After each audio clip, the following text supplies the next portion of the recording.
Jay, I want to go back to exactly... That would be that tone I'm talking about. I want to go back to exactly what the President said. He said you can bypass the website and apply by phone or in person, and that it can be done in 25 minutes.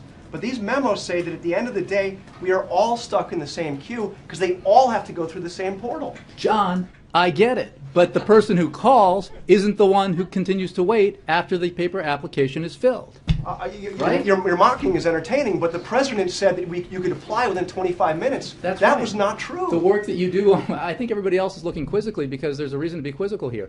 You call up, you give your information, you get the questions answered that you need answered, and then they take over from there. And then you find out what you're eligible for, and the process goes forward. 25 minutes? No, once your process, once your application is processed. The point was to relieve some of the frustration that Americans were understandably experiencing. And it takes 25 minutes. Maybe you could clarify that. What if it's an individual, roughly this is on average, the interaction you have when you give the information and you bypass the creation of an account and you sign up so that you didn't have to do that online.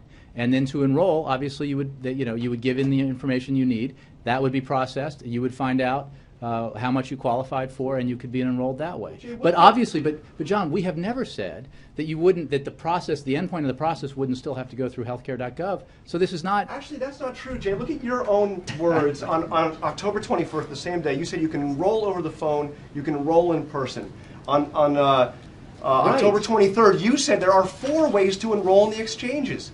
You didn't say they all have to go through healthcare.gov. You said there are 4 ways to enroll in exchanges. You don't have to go through in person, healthcare.gov. At local health centers, or by mail, or the website. You said there were 4 different ways. There's only one way, and all has to go through, as you just said, healthcare.gov. I'm saying what I said and what everybody said, and again, you can have this soliloquy by yourself, but No, I'm trying to understand why the President gave the American public the impression that they could apply, not impression, told people they that can could get apply on the phone in 25 and minutes. call, and the paperwork is filled out for them, and the process is taken over from there. And then when do they enroll?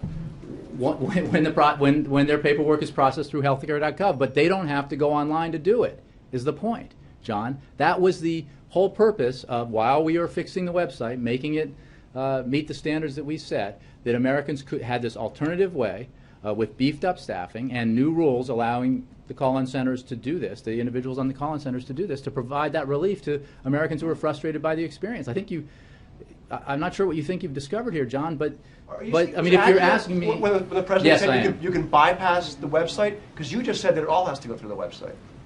So which John, is it? I think we've been through this. You call... You have an experience with, you have a conversation with somebody on the call-in center, you give them your information, they process it for you, they bypass the creation of an account, which is where most of the bottlenecks were happening for users on the website.